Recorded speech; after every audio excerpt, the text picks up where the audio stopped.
CITB in Scotland, in partnership with SBATC, developed skills tests on behalf of the construction industry. It's the final part of your apprenticeship, and you need to pass this to become a qualified craftsperson and achieve your SVQ. Passing your skills test should not be too difficult. It's a way of proving that you're capable of doing your job, and if you are, you should be able to pass the test. So here's what you need to know. You will sit your skills test within the last 6 months of your apprenticeship. There are test centres throughout the country, maybe even in your college, and both you and your employer will get plenty notice of where and when your test will take place. At college, you're assessed all the time on what you've learned, and the skills test is just another assessment of your knowledge and hand skills. The only difference is that this test has been designed by CITB, SBATC and employers. The test has various elements, and all are things you have been trained and tested on before in your phase tests and other assessments in college. Skills tests are based on skills required to perform the sorts of tasks commonly used on sites. This proves to employers that you can work competently to commercially acceptable standards and at a reasonable speed. If you don't pass your skills test, you will struggle to find another job as a qualified craftsperson, or even get onto a site.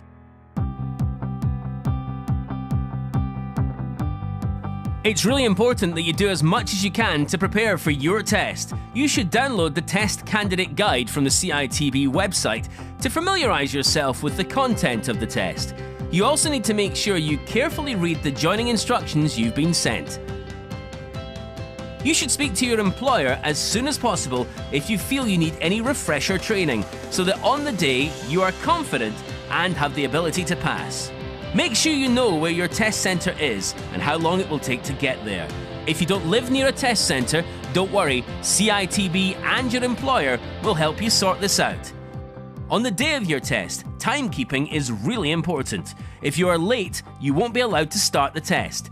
You'll be asked to prove who you are at the test centre, so you'll need to take photo ID with you.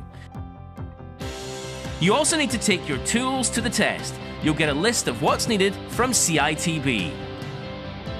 Don't forget to bring and wear the right personal protective equipment. If you don't, you'll be refused permission to sit the test.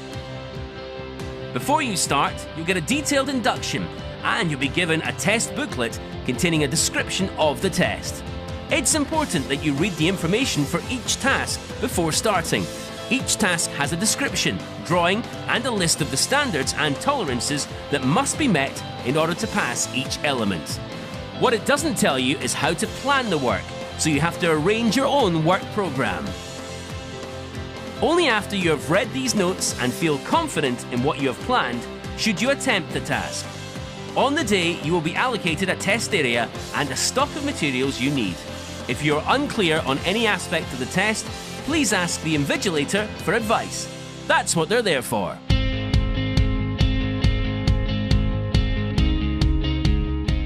For your carpentry and joinery skills test, you have 8 hours over 1 day to complete the test, and you must attempt all tasks in the test booklet within the allocated time.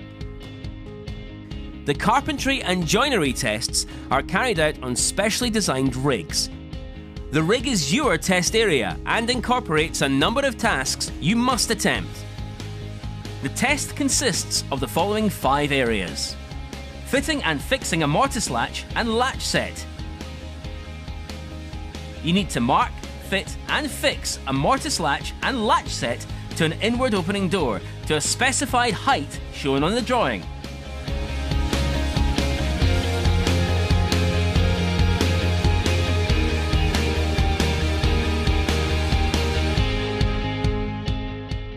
Fixing a door lining. You have to fix a softwood door lining into the rig's door opening using folding wedges and screw into the timber framework.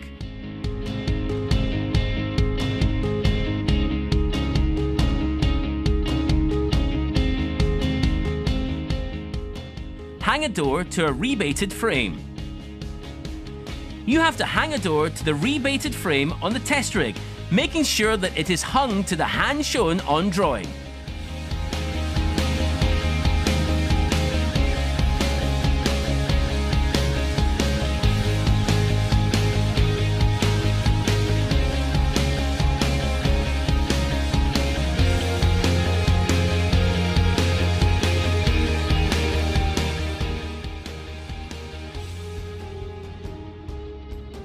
You will fix skirting to the skirting unit on the test rig, fixing it directly by nailing it to the timber grounds on return end of rig and returning it to the floor and the wall.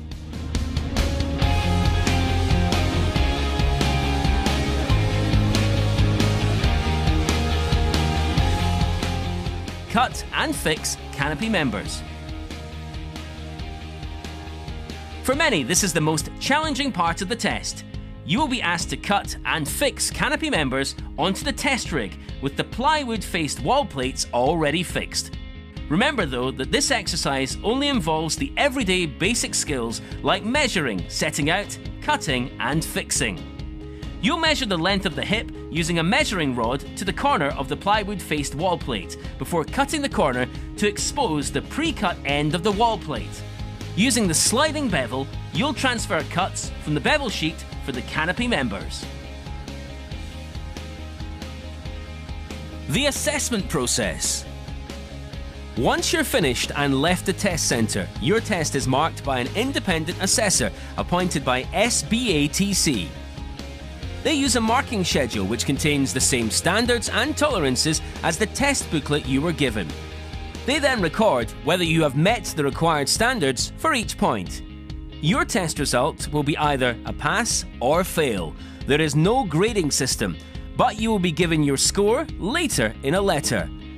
There's a national standard of testing in all test centres throughout Scotland, so it doesn't matter where you sit your test. It's the same test and test conditions for everyone. There's a part where you have to fit a tubular mortise latch.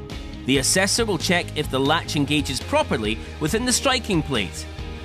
The movement of door should not exceed 1 mm when closed, and all parts should be flush and within given tolerances.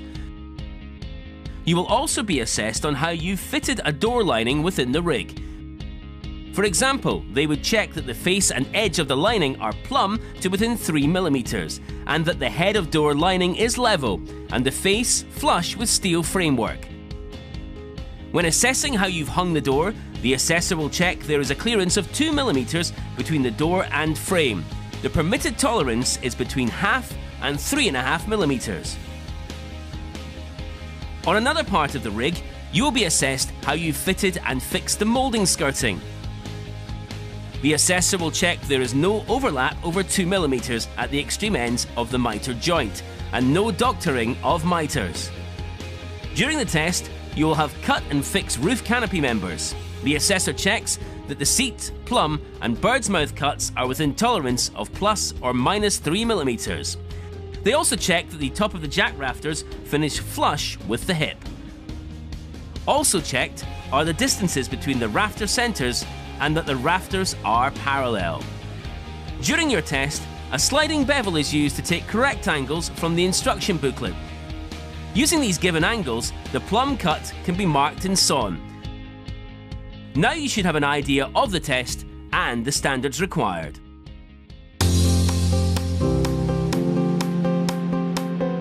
After the assessor has marked your test, the schedule is then sent electronically to CITB.